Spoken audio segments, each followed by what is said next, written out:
प्रसन्नवदनं ध्यायेत् सर्वविघ्नोपशान्तये।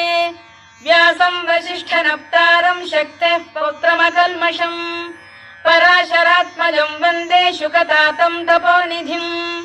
व्यासाय विष्णुरूपाय व्यासरूपाय विष्णवे नमो वै ब्रह्मनिधये वासिष्ठाय नमो नमः।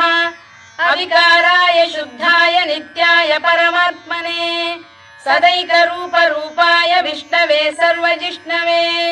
यस्य स्मरणमात्रेण जन्म संसारबन्धनात् विमुच्यते नमस्तस्मै विष्णवे प्रभविष्णवे।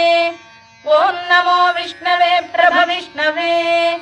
श्रीवैशम्पायन उवाच श्रुत्वा धर्मानशेषेण पावनानि च सर्वशः युधिष्ठिरः शान्तनवं पुनरेवाभ्यभाषत।